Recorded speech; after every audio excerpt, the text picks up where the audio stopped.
poissons, parce que il faut calibrer le poisson, trier les espèces, séparer les espèces. Là, c'est majoritairement de la dorade.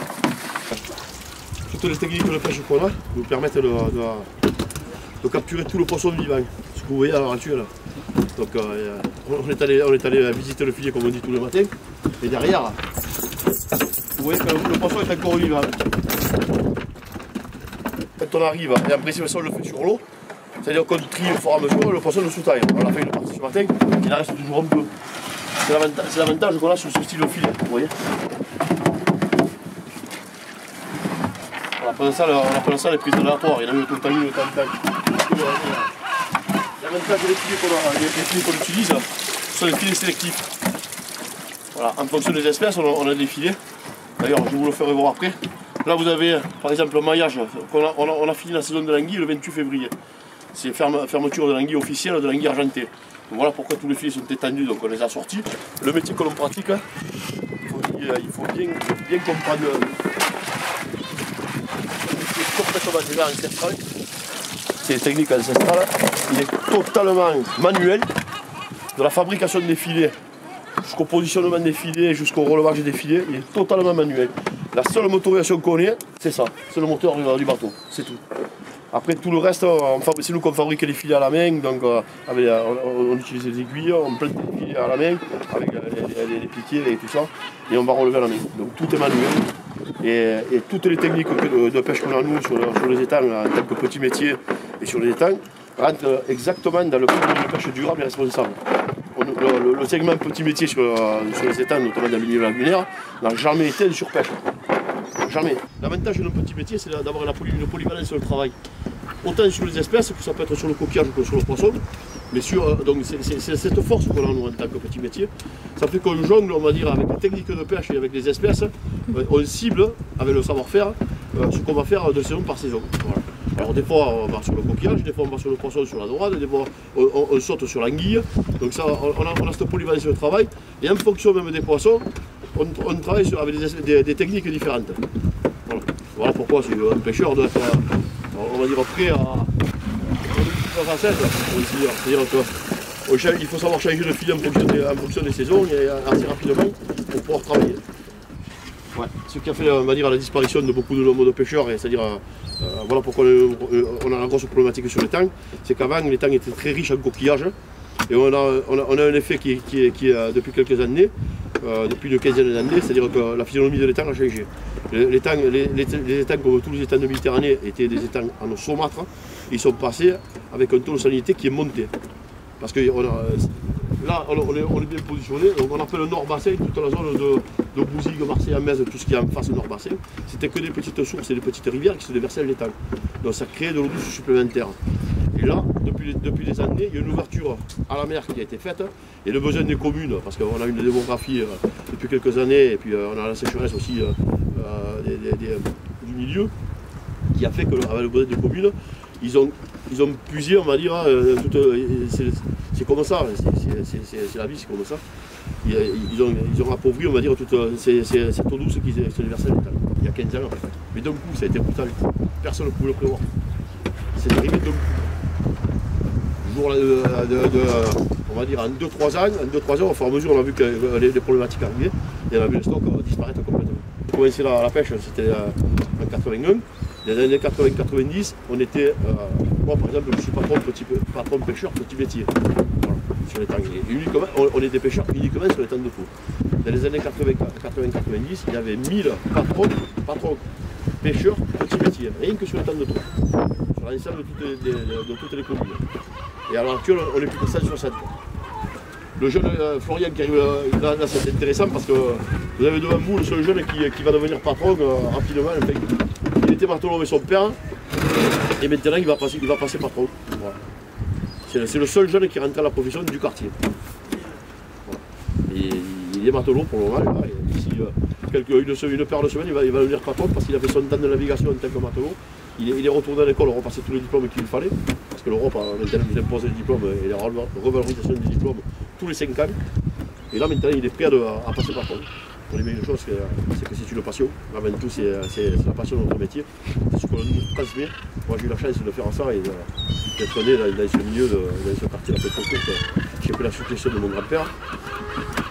Et parce que mon grand-père, je suis la 5e génération de ma famille à faire ça. Donc, il faut bien comprendre une chose, c'est que nous sommes tous des passionnés de notre travail. Ça, on prend les générations, comme lui va le faire des générations père, des générations grand-père, c'est pareil. Et la pêche pour nous, c'est pas c'est plus qu'un travail, c'est joli. C'est plus un métier. Les jeunes comme Florian, pour nous, ça nous touche énormément de voir un jeune rentrer dans la profession.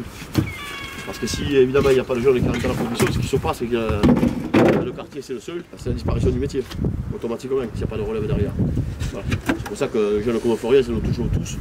Et qu'on va tous faire en sorte, le peu de pêcheurs qu'on reste, pour faire en sorte de le mettre dans les meilleures conditions et de lui filer un coup de main tant qu'on pourra le faire. Tout jeune, il faut faire, oui. Après, oui, bon, c'est pareil, c'est une histoire de famille. Moi, j'ai pas connu mon grand-père au travail. J'ai attaqué avec mon père après tout jeune. Après, c'est depuis petit, voilà. Quand on est petit, on va sur le bateau, on va toucher les poissons, on va trier les poissons. Et au fur et à mesure, ben, après, voilà, il y a tout le cursus d'école maritime. Donc, moi, ça m'a duré 4 ans. J'ai fait ce qu'il me fallait. C'était un CAP, un BEP, c'était le capitaine de sang qu'ils appellent maintenant. C'était ce qu'il me fallait, moi, pour pouvoir devenir patron par la suite. Mais à l'époque, bon, j'étais un peu jeune, donc j'ai fait un CAP, puis après j'ai enchaîné sur un BEP. Donc ça m'a duré 4 ans. Et après, ben voilà, en tant que matelot, et bon, après c'était...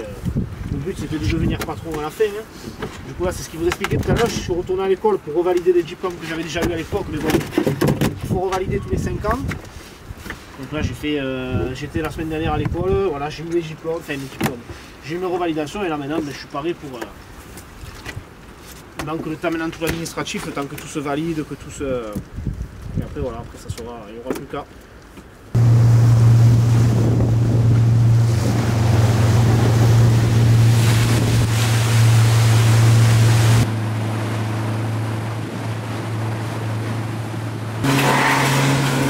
Voilà, là on est arrivé dans la côte de la filière.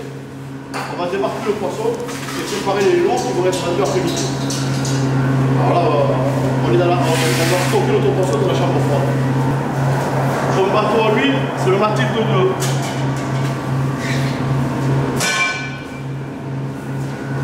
Vous voyez, Mathilde 2. Alors on rentre le nombre de bacs. Il a pêché 10 bacs de poisson. Accepté. Accepté. Alors ça, ce tableau-là, ça donne le droit de passage qui va être vendu parce qu'il y a un droit de passage aussi, qui est quelque chose qui est intéressant. Et ça donne le nom du bateau. Derrière, c'est le propriétaire là, c'est un petit métier parce que la vente des prix démarre par la vente des petits métiers et après on engage sur l'échelle. Il faut un droit de passage, c'est-à-dire que le premier qui s'inscrit au tableau va passer le premier à la vente, et ainsi de suite. Alors, là, il n'y a pas trop de poissons, c'est le début de saison, et quand on arrive au mois d'octobre, il n'y a plus de poissons, et toujours les dorades, on va donner les piches. Ici, là, il n'y a une seule personne qui cherche le bac de poisson. Il se met ici, là. Donc, le bac, s'il y a de la glace, il est déglacé là-bas. Il est pesé automatiquement. Et c'est lui qui saisit bac par bac. Donc, il est pesé. L'espèce, évidemment, ça, il faut le faire visuellement. L'espèce, la taille du poisson. Et qui fixe le prix en fonction des ventes de la veille. Voilà. Et automatiquement, c'est lui qui va fixer le prix bac par bac. Et espèce par espèce. Il y a la vente sur l'amphithéâtre, mais il y a une vente qui est faite par internet aussi. Donc les gens ils peuvent acheter par internet sans se déplacer.